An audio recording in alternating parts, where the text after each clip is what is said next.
Hello, I'm Patricia McNeely from Twin Flame, Reconnection, and Twin Flame Body, because you have a body and we're reconnecting. How are you today? From what I hear, a lot of people are having sleep disturbances, sleep disruptions, getting woken up very abruptly. So how does this play out? This is something that is happening to a lot of people. We've had a previous cycle of it. It's going to keep happening, and it's happening for a reason. Do you sense it is happening for a reason? And yet it's highly annoying.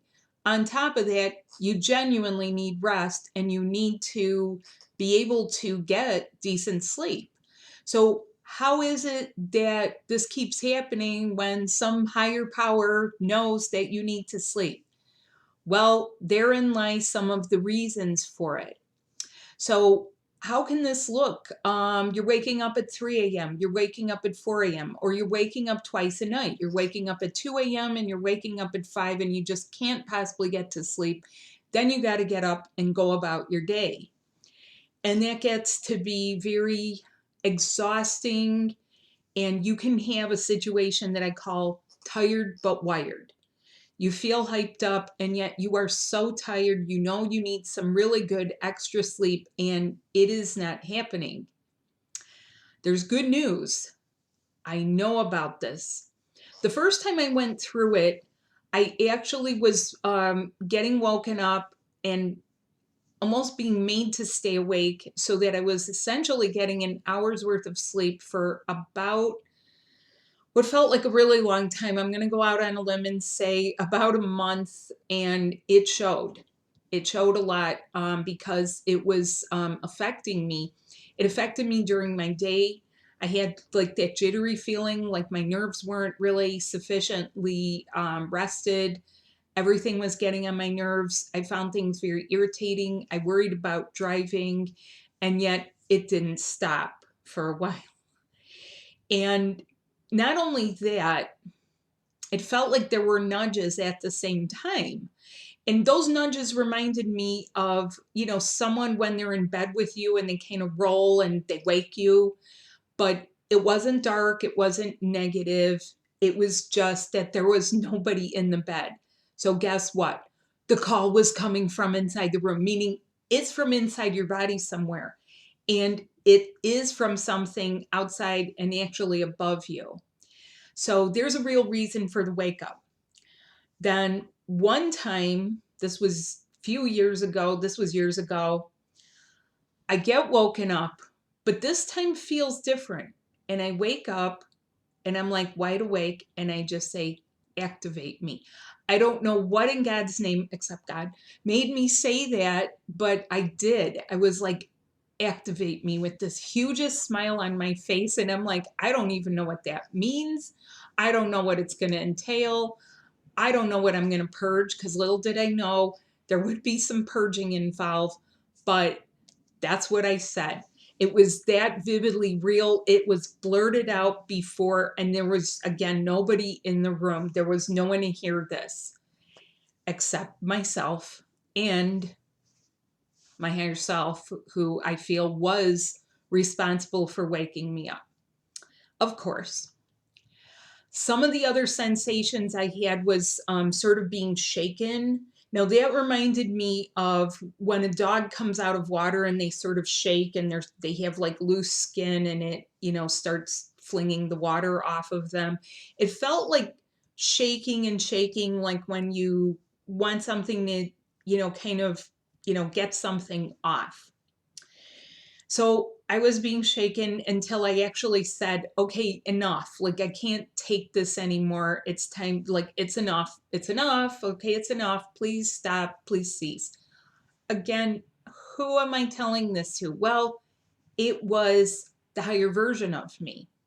Now, there's a lot of things that can happen in your sleep, and your sleep is actually one of the areas where true heart communication happens between you and the person you love. And so there's an entire spectrum where it swings from really stuff that you don't want to keep repeating to like really some high level things. But one thing is in common for all of it. You got to be awake for it. So it doesn't matter if you say, I'm woke, and then you keep taking meds to get to sleep, or you say, I'm woke, but then you're falling asleep on your own awakening. Or you say, I'm woke, but then it takes like a bottle and a half of red wine to get you to sleep and relax. And that only goes so far, because if your soul has decided that you need to do something, best to roll with it. Okay. You can't ignore it, but you have to learn. And I have one of the best books out there about sleep and ascension.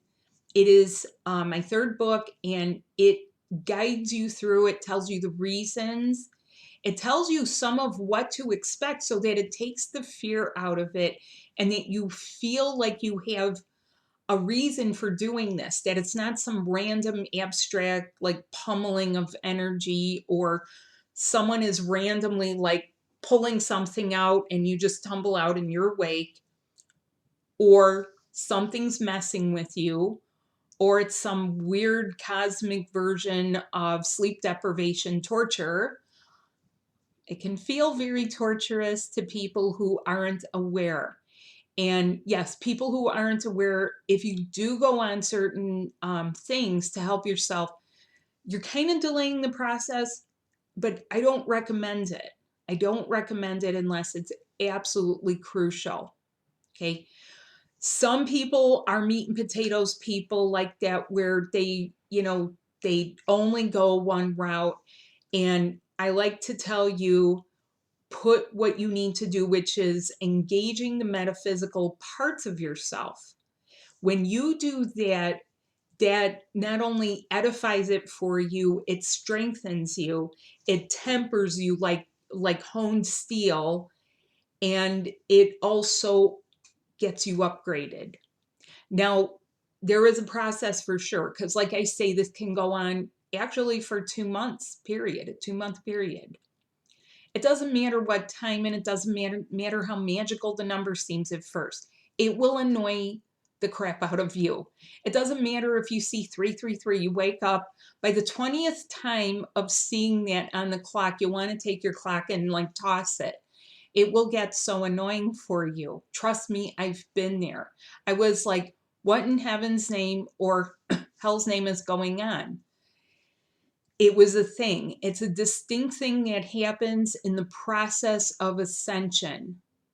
And it is distinct, which means that there are connections only you can make only by remaining conscious for it. Don't we love that word conscious? What does that mean though? For this purpose, it means staying alert, staying aware, being aware of what your part in it is. Because at the human level, there's only so much you can do about it or for it. You got to surrender. Surrender does not mean rolling over and playing dead. The word surrender has a bad connotation in English because it essentially means giving up. It means allowing someone else to have the victory over you. You've tendered your surrender. You lay down anything that you thought you were worth fighting for. Okay, but that's not what it means in a higher realm. It actually means, are you going to give it up? Are you going to let go? And therein is another important key element to any of this, but especially this.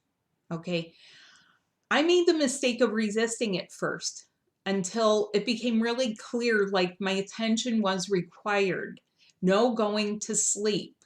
And so this is why I'm recommending to you, please get my book. It will help you. It will explain it. It will give you the how-to. It will break down your day so that not only do you get sleep, you get into a level that you're actually supposed to, because without it, this will drag along. There's a really good reason that I outline in my book as to why it benefits you to do this for yourself. What happens if you're living with someone and there's literally someone right next to you? They may not be going through it. It may be you going through it. Karmics don't go through it at the same time as you. What about children? Yeah, children go through this, and children have nightmares, and you can't sweep it under the rug and you can't sugarcoat it. But it is important to assist your kids with some of the things that you can.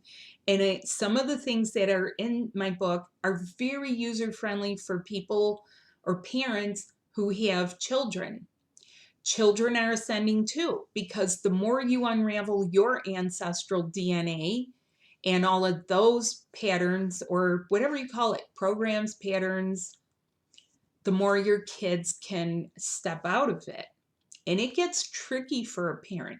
Many times I have parents in my classes, and a lot of their questions do pertain to their children because it's confusing. You're not parenting in the same old way. A nightmare 20 years ago doesn't mean the nightmare as it does right now. A nightmare when you were a kid was something entirely different also. And there are tips for your day, tips on winding down your day so that it makes it easier on everyone in your household. So thanks so much for watching, and I hope to be able to help you.